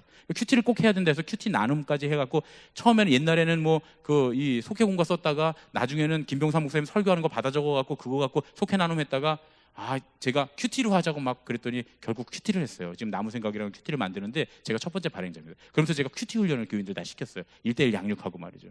그랬더니 어떤 역사가 일어났느냐, 우리 교구에서는 여름에 속회 방학을 안 하는 역사가 나타났어요. 공식적으로는 해요, 방학을. 그래서 저한테 찾아오세요. 목사님, 우리 속회는 방학 안 하면 안 돼요? 되죠. 저희는 속회 방학이 너무 싫어요. 그리고 속회 방학 안 해요. 안 한다 그래요. 그리고 또 무슨 일이 일어났냐면, 저희 속회를 방학할 때, 우리 이번에는 처음에 모였던 속회가, 이게 처음에 모였다가 갑자기 8명 되니까 나누고, 그 속회들이 또 8명 되니까 또 나누고, 그래서 한 속회가 8속회가 된 데가 있어요. 근데 뭐라 그러냐면, 목사님, 그러면 이번에 속회 방학 때는 우리가 8속회 다 모여서 우리끼리 해도 되죠? 마음대로 해도 되죠? 하시라고. 그랬더니 자기들끼리 애들 다 데리고 캠핑장 가갖고 3박 4일 캠핑하면서 거기서 속회 모임하고, 이 8개 속회가 다, 8개는 아니고 4개 속회였나 봐, 그때는 8개는 나중에는 이제 공원에 가갖고 다 같이 모이고 이렇게 할 때 저 설교해달라 해서 가고 그랬는데, 속회 방학을 안 하는 역사가 일어납니다. 왜냐하면 너무 좋으니까, 속회 모이는 게, 말씀 나누는 게 너무 좋으니까 계속하게 돼요. 이제 나눌 때 다시 한번 말씀드리지만, 솔직히 나눌 수가 없을 때가 있어요. 솔직히 나누면 안 되는 게 있어요. 예를 들어서 시어머니 흉보는 건 안 돼요. 며느리 흉보는 건 안 돼요. 더더군다나 같은 교회 안에 그분들이 계시면 하면 안 돼요. 내가 이분한테, 이 권사님한테 이 얘기를 했을 때 이 권사님이 비밀을 지켜줄 거다라고 생각하면 평택 밑에 오산입니다. 평택 위에인가요? 오산입니다. 예. 큰 오산이에요. 100% 들어갑니다. 오늘 저녁 해가 지기 전에 들어갑니다. 여러분, 그것도 어떻게 들어가느냐? 아이, 그래, 댁의 며느리가 댁 욕했어. 이렇게 들어가지 않고, 아유, 어떡해. 댁의 며느리가 지금 너무 힘들어 하던데. 좋게 조언해 준다면서 들어가요. 근데 아무리 좋게 얘기해도 안 좋아진다. 예. 이런 거 있어요. 얘기를 하다 보니까, 큐티를 나누다 보니까 솔직하게 나눠야 될 것 같아요. 그래서 제가요, 총각 때 사귀던 여자가 있어서, 제가 사귀던 여자랑 뭐 14박 15일 동안 해외여행을 단둘이 다녀왔는데, 그게 결혼하기 전에 하지 말아야 될 거였던 것 같아요. 그런 건 나누지 마. 나누면 안 돼요. 왜 나눠, 그거를? 그냥 잘못했구나 생각하고 안 하면 되지. 이제 앞으로는 안 하면 되지. 그걸 굳이 얘기했어요. 그러면 우리 집사님들이, 우리 남자 집사님이 다 앉아서 아무 얘기도 안 할 것 같죠? 그날 그 침대에서 그 집사님이 가서 그 부인한테 얘기해요. 여보, 김 집사가 총각 때 14박 15일 동안 다른 여자랑 놀러 갔다 왔대. 결혼하기 전에. 그러면 이 집사님 또 전화해요. 집사님 어떡해. 그 김 집사님 너무 괴로워하던데 용서해줘야지. 뭘 용서해줘. 그러면서 얘기한다니까요. 그럼 그 가정은 대판 싸우고, 관계에 금이 가고, 교회도 막 주일날 빠지고, 이런 일이 벌어지는 거예요. 하지 말아요. 솔직하게 하지 말아야 될 때는 그냥 말씀의 은혜만 나누는 게 좋아요. 그래서 되도록이면 큐티 나눔할 때는 개인적인 얘기를 많이 하지 마시고, 우리는 개인적인 얘기를 많이 하고 뭔가 내 속이 후련해지게 이 성토의 자리를 마련하고 뭔가 이 안에 있는 모든 울분이 사라지는 자리로, 치유와 회복의 자리로 이 속회를 만들고 싶지만, 그렇게 해서 치유와 회복이 되는 게 아니라 더 상처받게 된다. 더 어렵게 된다. 어떻게 해야 되느냐? 하나님의 말씀 중심으로 하면, 하나님의 말씀이 들어오면 굳이 내가 울분을 토하고 화를 내고 토설을 해서 다 내놓지 않아도 하나님의 말씀이 우리를 치유하시는 역사가 있는 줄로 믿습니다. 그래서 나눔은 말씀 중심으로, 말씀에 받은 은혜 중심으로, 아시겠죠? 그리고 어떻게 내가 적용해야 되겠습니다 하는 적용 중심으로 나누시라 하는 겁니다. 속회 인도하실 때 속회 인도자들한테만 제가, 우리 속장님들, 다 속장님들 나중에 되실 거니까, 아멘을 안 하네. 다 속장님들이 되실 거니까 속장님들만 아멘 하시는 것 같아요. 속장은 하기 싫군요, 여러분. 그 어려운 걸 지금 여러분들이 속장님들이 하고 있는 거예요. 사랑해 주세요. 목사가 아멘 하래도 안 할 정도로 속장하기가 싫은 건데, 이제 그러지 말아야죠. 속장님은 어려워요. 왜냐하면 이 인간관계의 단계를 잘 관찰해야 돼요. 우리가 지금 관계가 어느 정도 깊어졌는가에 대한. 그래서 적절히 잘 조절해 주셔야 됩니다. 어느 집사님이 갑자기 얘기했어요. 제가 처녀 때, 그럼 집사님 잠깐, 처녀 때 얘기는 하지 말고, 하나님의 말씀만 얘기해. 빨리 눈치를 채셔야 돼요. 이거 속장님들이 안 끊어주시면 난리 납니다. 여러분 이해되셨죠? 그래서 우리 시어머니가, 잠깐 집사님, 시어머니 얘기하지 말고 당신 얘기만 해. 이렇게. 어느 권사님, 우리 며느리가, 권사님 며느리 얘기는 하지 말고 권사님 얘기만 하세요. 이렇게. 아시겠죠? 근데 관계가 깊어져서 그것 때문에 너무 골머리를 앓고 있고 힘들어하는 걸 모든 가족들이 다 알고 있다. 예를 들면 며느리가 지금 심한 병에 걸려서 그것 때문에 집안일을 잘 못하고 맨날 병원 다녀야 되는 어려운 상황 가운데 있다. 그러면 며느리가 얘기를 해도 그 얘기 하려고 그러는구나. 그리고 받아들일 수가 있잖아요, 우리가요. 근데 그런 걸 모르는 상황에서는 이상한 딴 얘기 할 수도 있으니까, 그때는 우리가 관계에 의해서 잘 조절을 하셔야 된다. 그런 얘기예요. 그 다음에 마음밭의 상태를 확인하라. 뭐냐면 이 말씀이나 이런 나눔을 했을 때 이 사람이 어떻게 받아들일까 하는 마음의 밭의 상태예요. 저 복에 겨워서 저러는 거야, 복에 겨워서 저러. 이런 마음 상태에 있는 사람한테 그걸 다른 사람이 나누게 하면, 그러면 제가요, 지금 우리 아들이 이번에 대학에 떨어져서 재수했는데 가고 싶던 서울대에 못 가고 고려대학에 가게 됐어요. 그러면 편히 집사님, 우리 아들은 지금 대학 떨어져서 삼수할 건데, 이러면 안 돼, 그죠? 그런 상황들을 보시면서 마음밭의 상태가 어떤지를 보시면서 여러분들이 인도를 하고 조절을 하셔야 된다라고 하는 거예요. 그 다음에 마음을 여는데 정성을 들여야 한다. 우리 속회는 어떤 말을 하더라도 이해하고 받아들이고 할 수 있는 속회는 점점 더 그 깊이가 깊어지는 속회가 되는 겁니다. 강제로 열려고 하지 말고 스스로 자연스럽게 나눔의 깊이가 깊어질 수 있도록 마음을 열 수 있도록 그렇게 가셔야 된다. 그 다음에 묵상의 수준을 가늠하며 적절히 인도하라. 제가 아까 말씀드린 거, 어린아이는 어린아이의 음식을 먹을 수 있어요. 어른은 어른의 음식을 먹을 수 있어요. 그러니까 어떤 사람이 만약에 이렇게 딱 했는데 저는 오늘 하나님 나에게 무슨 말씀을 주실까요? 하고 봤더니 이런 말씀을 주셨는데 은혜가 됐어요. 예를 들면 이런 거예요. 이 얘기를 여기서 해도 되나? 하지 말아야겠다. 이러면 이제 제가 지금 이러면 안 하면 되는 거예요. 무슨 말씀인지 아시겠죠? 이거 말하면 안 되겠다. 여기 지금 천차만별이잖아요. 지금 전부 다 지금 수준, 신앙의 수준과 여러분들이 알고 있는 그 신앙적인 지식의 수준이 천차만별인데 제가 어떤 얘기를 딱 했을 때 상처받을 사람이 있다면 안 하면 되는 거예요. 여러분 무슨 말씀인지 아시겠죠? 그래서 그 사람이 이렇게 딱 했는데 저는 이렇게 해서 은혜 받았는데 이게 오늘 하나님 나한테 주신 말씀이 그럼 뭐라 그래요? 아이고 그랬구나. 그랬네. 그 말씀대로 살면 되겠네요. 이렇게 하고 격려해 주시고 독려해 주셔야 돼요. 그래서 우리가 하는 게 있어요. 여러분들 따라하세요. 들어주셔서 감사합니다. 나눠주셔서 감사합니다. 누가 무슨 얘기를 하면 제가 이런 하나님의 말씀에 이런 은혜를 받았어요 하고 말한 다음에는 뭐라고 하냐면 들어주셔서 감사합니다. 얘기하면 나머지 속회원들이 전부 다 나눠주셔서 감사합니다. 자, 이쪽에서 한번 먼저 시작해볼게요. 시작. 이쪽에서 뭐라 해야 돼요? 꼭 거꾸로 하시는 분들이 있어요. 자기가 얘기해놓고 나눠주셔서 감사하신다는 분이 꼭 있어요. 근데 그래도 그냥 그러거나 말거나 그러면 또 나눠주셔서 감사하다고 하시면 돼요. 우리 처음 해보니까 우리 목사님들 중에도 그런 분들이 있더라고요. 자기가 다 큐티해놓고 나눠주셔서 감사하대. 자기가 해놓고. 그러나 그렇다고 지가 해놓고 나눠주셔서 감사하다 그러냐 그러지 않고 한번 우리가 웃으면서 나눠주셔서 감사합니다. 한 번 더 하면 알아듣잖아요. 그렇죠? 들어주셔서 감사하고 나눠주셔서 감사하고 무슨 말을 해도 들어주셔서 감사하고 무슨 말을 들었어도 나눠주셔서 감사하고 이렇게 하셔야 됩니다. 그 자세로 가야 된다 그런 얘기입니다. 그 다음에 상처가 많은 사람은 따로 시간을 내서 돌보라. 이게 뭔 얘기냐면 상처가 많고 힘든 분들은 자기 혼자 속회를 다 해요. 속회가 1시간 해야 되는데 1시간 반을 혼자 얘기하는 사람이 있어요. 그런 분들은 적절하게 제지하고 나중에 따로 만나서 1시간 동안 커피를 마시면서 들어주시는 거예요. 무슨 말씀인지 아시겠죠? 그 사람은 그 말을 안 하면 죽어요. 그래서 그러는 거거든요.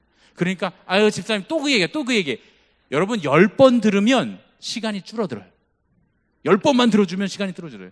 그래서 세세요. 제가 말대로 속장님들은 그거 해야 돼요. 세야 돼요. 네, 1번 들었다 1시간, 2번 들었다 1시간, 3번 들었다 1시간, 4번 들었다 5번 들었다 6번 들었다 7번 들었다 9번 30분으로 줄었네. 20분으로 줄었네. 이제 얘기 안 하네. 여러분 아시겠죠? 근데 속도원들이 다인 데서 계속 그러면 속도원들이 그 사람을 보는 그 눈치가 상처가 돼요. 또 그 사람이 또 자꾸 그렇게 하면 다른 속도원들도 힘들어해요. 그러니까 이 부분들은 속장님들이 잘 해야 된다. 그러니 마지막으로 중요한 건 훌라후프의 원칙을 지켜라. 이게 무슨 얘기냐면요, 속장님들이 모든 속도원들의 삶을 다 책임질 수 없어요. 무슨 얘기인지 아시겠죠? 우리 남편도 책임져야 되고 우리 아내도 책임져야 되고 우리 자식들도 책임져야 되는데 그 사람한테만 붙들려 있을 수 없잖아요. 그러니까 도를 지나치면 전문가에게 넘겨라. 일단 내가 하는데 도가 지나치고 조금 힘들면 목사님과 상의해라. 우리 교구 목사님들 있고 저도 있고 목사님과 상의해라. 그리고 적당히 상의해서 이게 정신적으로 우울증이 심하다 이러면 병원에 가고 혹은 상담에서 상담을 할 수 있도록 하고 다른 치유 프로그램을 하고 이렇게 할 수 있도록 전문가에게 넘겨라. 정신과 의사가 치료해야 되는 수준을 여러분들이 감당할 수 없습니다. 사랑으로 덮어서 절대로 감당할 수 없어요. 그건 약을 먹어야 되는 거예요. 여러분 이해가 되셨죠? 독감에 걸렸는데 여러분이 끌어안아서 이 사람의 독감을 고치겠다면 됩니까 안 됩니까? 같이 독감에 걸리겠죠. 정말 그렇게 됩니다. 심각한 조울증, 우울증 혹은 인격장애 이런 거 걸린 분들을 끌어안고서 내가 믿음으로 기도로 이 사람을 내가 사랑으로서 고쳐주겠다고 품고 있다가 속장님이 정신과 치료를 받아야 되는 경우들이 많아요. 실제로 저는 경험했어요. 실제로. 그러니까 이런 부분들에 있어서는 여러분들이 적당하게 여러분의 선을 만들어 놓고 일주일에 하루 이상 만나지 않는다, 일주일에 1시간 이상 통화하지 않는다, 그리고 개인적인 범위, 이 정도의 범위를 넘어가는 이야기는 서로 나누지 않는다. 그런 기준들을 정해서 여러분들 스스로가 속장님들이 지키고 속도원들도 그걸 알고 있게 하는 게 중요합니다. 그 범위를 넘어설 일들이 생기면 그때는 전문가에게 의뢰한다. 아시겠죠, 여러분? 그때는 이제 목사님들한테 얘기해 주시면 목사님들이 적절하게 조치를 해주실 거예요. 그래서 병원 치료를 좀 받아보시라고 상담을 해준다거나, 아니면 좋은 상담사를 붙인다거나, 아니면 목사님들이 목회 상담을 해주신다거나, 이렇게 할 수 있도록 할 테니까 여러분들 그렇게 하실 수 있도록 하면 되겠다. 아시겠죠? 큰일 났네. 어떻게 좀 오늘 너무 지금 시간을 제가 15분이나 더 썼습니다. GQS는 하지도 못했어요. 근데 GQS는 빨리 끝납니다. 지금 한 거에 다 들어있어요. 넘어가시면 GQS 보시면 이게 이번 주 거거든요. 여러분들은 속장님들한테 이걸 드렸어요. 한번 해보셨죠? 어렵습니까? 많이 어렵습니까? 어렵고 많이 어려우시죠? 읽어도 잘 모르시겠죠? 그냥 이거는 속회 가기 전에 한번 읽어보세요. 이걸 보시면서 가르치시려고 하면 안 돼요. 속회 가기 전에 한번 읽어보시고, 한 번 읽어서 모르겠으면 두 번 읽어보시고, 두 번 읽었으면 모르겠으면 세 번 읽고, 그래도 모르겠으면 그냥 가세요. 놓고 가셔서 다 생각나요. 주님께서 그때 생각나게 하세요. 나 이제 주님의 새 생명 얻은 몸 찬송가 부르고, 지난 한 주 어떻게 지냈는지 서로의 근황을 나누는데 절대로 1인 3분 이상 하게 하면 안 됩니다. 왜냐하면 이거 하다 속회가 끝나요. 그러니까 지난 주간에 어떻게 지내셨어요? 지난 주간에 잘 지냈어요. 그래요. 다음 집사님. 이렇게 넘어가시면 돼요. 지난주에 우리 아들이 시험 봤는데 그럼 어떻게 됐어요? 시험 잘 못 봤대요. 지난주에 우리 애가 독감에 걸렸는데 어떻게 됐어요? 병원 가서 약 먹었어요. 오케이, 알았어. 다음. 이렇게 간단하게 지난주에 무슨 일이 있었는지에 대한 이야기들을 3분 이내에 하셔야 돼요. 여기서 이제 감정과 무슨 사건에 대한, 사람과 관계에 대한 얘기가 나오기 시작하면 그날은 속회를 못합니다. 우리가 GQS로 모이는 이유는, 속회로 모이는 이유는 하나님의 말씀을 함께 나누려고 하는 거지, 절대로 내 개인적인 감정이나 사생활이나 내 어떤 개인적인 문제를 상담하려고 모이는 게 아니에요. 그거는 병원에 가야 돼요. 상담사를 만나야 돼요. 혹은 목사님을 만나서 목회 상담을 해야 돼요. 속회에서는 말씀을 나눔으로써 말씀의 능력이 있어서 그런 여와 간의 문제를 말씀으로부터 해답을 받는다라고 하는 믿음을 갖고 우리는 말씀 중심으로 모여야 합니다. 아시겠죠? 그럼 여기는 이제 그러면 다 같이, 속도원이 4명이에요. 4명이면 여기 20분을 넘기면 됩니까? 안 됩니까? 15분을 넘기면 안 됩니다. 4명이면. 무슨 일인지 아시겠죠? 3분 정도로 간단하게, 빨리 3분 정도로 자기의 지난 한 주간의 생활을 요약하는 훈련들을 다 하셔야 된다. 너무 길면 다음 주에 마저 얘기합시다. To be continued. 개봉박두 이렇게 하고 이제 넘어가시면 돼요. 3분 되시면 3분 땡 잘 지키셔야 됩니다. 그 다음에 이제 여기 보면 하나님께 감탄과 기쁨의 대상이 요 얘기 있죠? 요건 다 같이 읽으시면 돼요. 요건 다 같이 읽으시면 됩니다. 다 같이 읽으시고요. 그 다음에 이제 마음 다해 말씀의 나눔. 하나님은 죄악이 가득한 세상을 해서 쭉 읽어주시고 6장 5절부터 7절 24절을 이제 여기 있는 말씀들을 읽는 거예요. 이 말씀을요. 그래서 3번 큰 소리로 읽으시면 됩니다. 큰 소리로 3번 읽고, 2번 읽고, 한 번은 묵상하고, 그러면서 줄치면서 답들을 달아보는 거예요. 그런 다음에 이 답들에 쭉 달고, 답 뭐라고 했어요? 땡 하면 될까요? 안 될까요? 안 돼요. 네, 이제 잘하셨습니다 하고 쭉 간 다음에 마지막에 속장님이 하실 때 그때 정답을 얘기해 주시면 돼요. 저는 이렇게 저는 정답을 달았어요 하고 얘기해 주시면 돼요. 이게 정답입니다 이러시면 안 되고, 저는 뭐라고 했어요. 근데 중요한 건 여기 답이 다 있어요. 속장님들은요. 보셨죠? 정답이 있고 해설까지 다 있습니다. 그러니까 그렇게 자연스럽게 해주시면 돼요. 이게 선생님이 채점하듯이 하시면 안 됩니다. 그러면 이제 그 다음에 나눔이 있어요. 나눔이 있는데 나눔 1, 2, 3이 있는데, 그런 방식으로 하시다가 나눔을 다 같이 읽으시고 나서 서로의 생각을, 말씀을 읽고 나서 요 나눔의 이야기를 듣고 생각을 나누는데, 하나님의 말씀에 입각해서 요거에 대한 걸 나눠달라. 그러면 예를 들어서 이런 거 있어요. 짧게 했다. 저는 이렇게 생각합니다. 단답형으로 끝났어요. 그러면 어떻게 해야 돼요? 끝나면 들어주셔서 감사합니다. 나눠주셔서 감사합니다. 어떤 분은 길었어요. 기는데 다 얘기해놓고 들어주셔서 감사합니다. 나눠주셔서 감사합니다. 길이는 전혀 중요하지 않아요. 나눔에 대해서 충분히 서로 나누고, 말씀을 듣고 하는 거니까, 말씀 보고 하는 거니까, 그리고 서로 들어주셔서 감사합니다. 나눠주셔서 감사합니다. 어떤 분이 어느 질문에서는 길 때가 있고, 어떤 분이 어느 질문에서는 짧을 때가 있어요. 짧은 건 이분은 이쪽의 묵상을 깊이 할 수 없는 상황이나 그런 처지나 그런 수준에 있다 이렇게 생각하시고 하시면 돼요. 그리고 또 어떨 때는 짧은데 촌철살인인 경우가 있어요. 그럴 때는 액션을 은혜 받았습니다. 정말 좋은 얘기네요. 나눠주셔서 정말 감사합니다. 이렇게 하시고 넘어가시면 된다. 그리고 나서 끝나고 난 다음에 마음을 모아서 함께 기도하고, 다 마음을 모아서 기도하고, 그리고 여러분들 함께 주기도문하고 마치면 됩니다. 쉽습니까? 쉽습니까? 쉽죠. 헌금은 언제 할까요? 헌금 언제 하면 될까요? 예? 헌금은 찬송가 부를 때 하시면 돼요. 찬송가 부를 때 하시면 되고, 아니면 맨 처음에 오셔서 헌금 다 하시잖아요. 그럼 맨 마지막에 우리 이제 속장님이 주기도문 하기 전에 헌금을 위해서 축복 기도하고 전체를 마무리하는 기도하고 주기도문하고 끝내면 됩니다. 아시겠죠? 자, 어려우세요? 쉬우세요? 어려운 건 하나도 없으시죠? 예, 속장님들이 적당하게 하시면 되는데, 이제 내가 좀 열의를 갖고 있다 그러면 이 찬송가 이런 거는 요즘에 스마트폰에 어플이 많이 있어요. 그래서 스마트폰 좋으니까 스마트폰 가서 어플 딱 눌러놓고 찬송가 같이 부르셔도 되고, 또 이렇게 뭐 요즘에 그 무슨 블루투스 스피커 이런 거 있어요. 그런 거 갖고 가셔서 연결하셔갖고 그러면 뭐 마커스 워십 뭐 그 어노인팅 뭐 이런데 유명 찬양단들이 찬양 인도를 해줘요. 저절로. 정말이에요, 여러분. 제가 우리 철원에 있을 때 우리 거기 할아버지 70대 지금 막 그러신 할아버지 할머니 권사님들이 요즘 우리 청년들이 부르는 찬양 있잖아요. 그 우리 청소년들이 부르는 찬양 뭐 불러? 네? 뭐 불러? 요즘 뭐 부르니 너넨? 네? 그런 찬양들 막 불러요. 예. 위러브 같은 거 상상이 안 되죠? 막 그 마커스 같은 거 막 불러요. 왜냐하면 제가 예배 끝날 때 항상 결단 찬송을 마커스 밴드 그냥 틀어놓고 했어요. 결단을.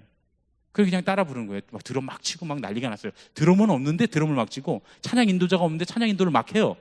그럼 저는 중간에 비는 데다 제가 찬양 인도하면 돼요. 아멘, 할렐루야 이렇게 하면 막 다 같이 뜨겁게 기도하고 찬양하고. 근데 여러분 해보니까 좋아요. 그러니까 여러분들이 어느 날 이렇게 듣다가 좋은 찬양을 들었다. 그러면 그거를 이제 핸드폰에 갖고 계시다가 같이 요즘에 그 아들들이나 딸들한테 가시면 그 블루투스 스피커 하나씩은 다 있어요. 내놓으라고 해서 엄마 속회 갈 때 쓸 테니까 아빠 속회 갈 때 내놔라 이렇게 하고 딱 연결하는 법 배워갖고 연결하셔서 딱 그날은 찬양 집회를 딱 하시고 하셔도 됩니다. 중요한 건 찬양을 충분히 하고 기도를 충분히 하고 마음을 열고. 그래서 앞에 찬송가 한번 딱 있다 그래서 찬송가 딱 부르고 시작하지 마시고, 찬송가 부르고 또 복음성가 부르고 싶은 게 있으면 부르시고, 기도하고 싶으면 함께 통성으로 기도하고, 여기서 마음을 충분히 연 다음에 이 순서를 쭉 하고 마지막에 정리 기도하시고, 그리고 헌금을 위해서 축복 기도하시고, 그리고 주기도문으로 마친다.